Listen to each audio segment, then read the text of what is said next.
আমরা এমন এক যুগে বাস করি যেখানে মহাকাশ জয় করা আমাদের কাছে সময়ের ব্যাপার মাত্র।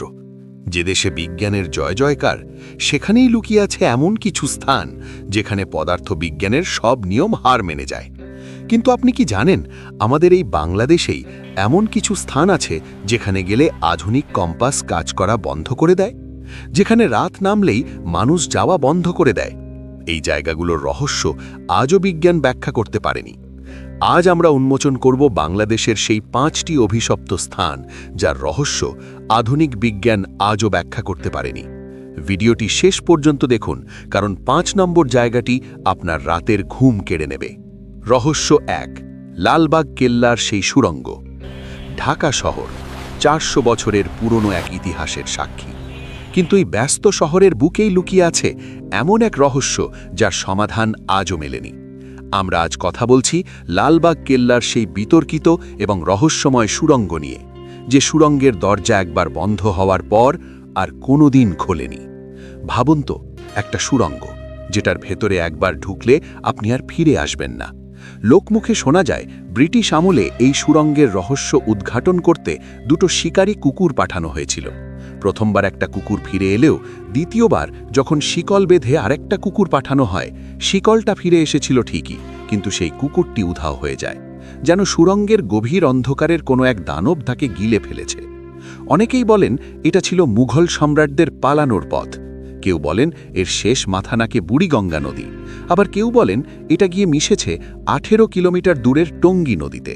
কিন্তু প্রশ্ন হলো, যদি এটা সাধারণ একটা যাতায়াতের পথই হতো, তবে কেন মানুষ সেখানে গেলে আর ফেরে না?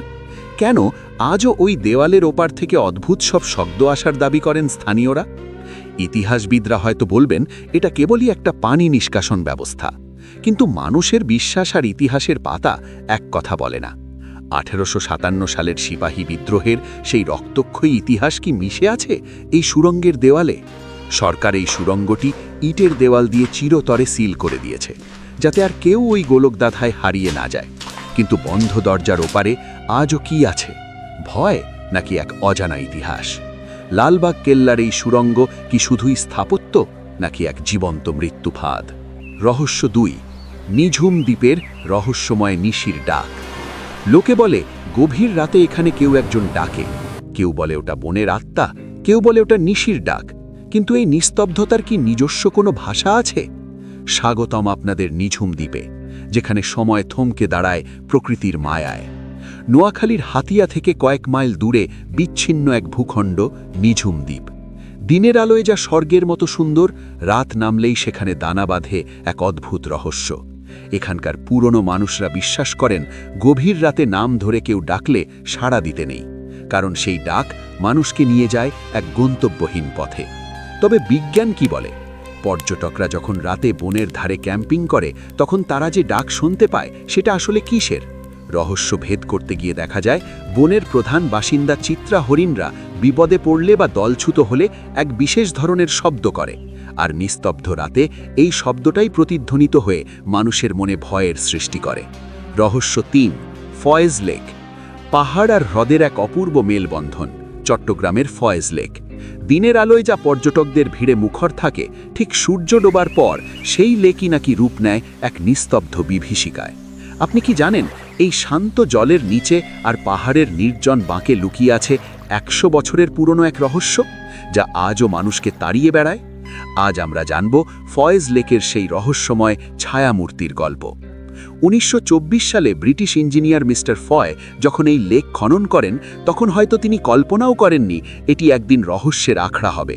স্থানীয়দের মতে এই লেকের নির্জন পাহাড়ি এলাকায় মাঝে মাঝেই দেখা যায় এক রহস্যময়ী নারীকে। কেউ তাকে দেখেছে ধবধবে সাদা পোশাকে জলের ওপর দিয়ে হেঁটে যেতে, আবার কেউ দেখেছে ঝোপঝাড়ের আড়ালে স্থির দাঁড়িয়ে থাকতে। অনেকে একে নিছক কল্পনা বলে উড়িয়ে দেন, কিন্তু রাতের আধারে যারা এখানে ক্যাম্পিং করেছেন বা যারা লেকের রিসর্টে থেকেছেন, তাদের অভিজ্ঞতা কিন্তু অন্য কথা বলে। কোনো এক অদৃশ্য শক্তি যেন পেছন থেকে ডাক দেয়। মাঝরাতে পানির ওপর অদ্ভুত ছলাৎ ছলাৎ শব্দ শোনা যায়, অথচ আশেপাশে কেউ নেই। সবচেয়ে ভয়ঙ্কর তথ্যটি হলো এই লেকের নির্দিষ্ট কিছু এলাকায় জেলেরা রাতে মাছ ধরতে ভয় পায়, তাদের দাবি তারা পানির নিচে এমন কিছু ছায়া দেখেছে যা মানুষের মতো দেখতে হলেও মোটেও মানুষ নয়। এটি কি শুধুই চোখের ভুল, নাকি ১৯২৪ সালের সেই লেক তৈরির সময় বলি হওয়া কোনো অতৃপ্ত আত্মা? বিজ্ঞানের কাছে এর উত্তর নেই, কিন্তু লোকমুখে ফয়েজ লেকের এই মিস্ট্রি আজও অমীমাংসিত। আপনি কি কখনো ফয়েজ লেকে এমন কোনো পরিস্থিতির মুখোমুখি হয়েছেন? আপনার কি মনে হয় প্রকৃতির এই সুন্দরের আড়ালে সত্যিই কি কোনো অতিপ্রাকৃত রহস্য লুকিয়ে আছে? কমেন্টে আমাদের জানান। রহস্য ৪, ভাওয়াল রাজবাড়ি। গাজীপুরের জয়দেবপুরের এই বিশাল প্রাসাদে তখন শোকের মায়া। সবাই জানে মেজকুমার রমেন্দ্র নারায়ণ রায় মারা গেছেন, কিন্তু ঠিক ১২ বছর পর ঢাকার বাকল্যান্ড বাঁধে এক সন্ন্যাসী এসে বসলেন, গায়ে ছাই মাখা, জটাধারী চুল। মানুষ তার চোখের দিকে তাকিয়ে থমকে গেল। এই চোখ, এই চাহনি, এ তো পরিচিত। জনতা চিৎকার করে উঠল, এই যে আমাদের হারিয়ে যাওয়া রাজা! শুরু হলো এক অসম লড়াই। এক জটাধারী সন্ন্যাসী বনাম ব্রিটিশ রাজশক্তি। একদিকে কুমারকে ফিরে পাওয়ার আনন্দ, অন্যদিকে কোটি টাকার সম্পত্তি হারানোর ভয়। রাজকুমারীর স্ত্রী বিভাবতী দেবী বলে উঠলেন, না, এ আমার স্বামী হতে পারে না। শ্মশানে আমি তার মৃতদেহ পুড়ে যেতে দেখেছি। কিন্তু সন্ন্যাসী যখন রাজবাড়ির ব্যক্তিগত গোপন তথ্যগুলো বলতে শুরু করলেন, তখন গোটা বাংলার মানুষ শিউরে উঠল। মেজকুমার কি তাহলে পুনর্জন্ম নিয়েছিলেন, নাকি শ্মশান থেকে সেই কালবৈশাখী রাতে তাকে কেউ বাঁচিয়ে নিয়ে গিয়েছিল? দীর্ঘ ১৬ বছরের আইনি লড়াই। অবশেষে আদালত রায় দিল, এই সন্ন্যাসী হলেন আসল মেজকুমার। সত্যের জয় হল। কিন্তু ভাগ্য দেখুন, ঠিক ২ দিন পর সেই রাজকুমারের রহস্যজনকভাবে মৃত্যু হল। যিনি ১২ বছর পর ফিরে এসে পৃথিবীকে কাঁপিয়ে দিয়েছিলেন, স্বীকৃতির ৪৮ ঘণ্টার মাথায় তিনি আবার নীরব হয়ে গেলেন। সেই শ্মশানে সেদিন আসলে কি হয়েছিল? শরীরটা কি চুরি হয়েছিল, নাকি আধ্যাত্মিক কোনো খেলা? আজও ভাওয়াল রাজবাড়ির করিডরে সেই সন্ন্যাসী রাজার ছায়া যেন ফিসফিস করে বলে, আমি কি ফিরব না আর কোনোদিন? রহস্য ৫, শশী লজ। ব্রহ্মপুত্র নদের শীতল হাওয়া আর ১০০ বছরের ইতিহাসের সাক্ষী হয়ে দাঁড়িয়ে আছে এক স্থাপত্য। ময়মনসিংহের প্রাণকেন্দ্রে থাকা এই প্রাসাদটি কেবল ইট সুরকির দালান নয়, এটি এক জমিদারের ভালোবাসা আর আভিজাত্যের স্মারক। আজ আমরা হারিয়ে যাব ইতিহাসের পাতায়। প্রাসাদের মূল ফটক দিয়ে ঢুকতেই আপনার নজর কাড়বে শুভ্র এক পাথরের মূর্তি, গ্রিক প্রেমের দেবী ভেনাস। কথিত আছে প্যারিস থেকে আনা এই ফোয়ারাটি শশী লজের সৌন্দর্যের প্রাণ। কিন্তু আপনি কি জানেন এই প্রাসাদের বর্তমান রূপটি আসলে দ্বিতীয়বার তৈরি করা হয়েছে? ১৮৯৭ সালের সেই প্রলয়ঙ্কারী ভূমিকম্প। নিমেষেই ধুলোয় মিশে গিয়েছিল মুক্তাগাছার জমিদার সূর্যকান্ত আচার্য চৌধুরীর সাধের সেই প্রাসাদ। কিন্তু হার মানেননি তার দত্তক পুত্র শশীকান্ত।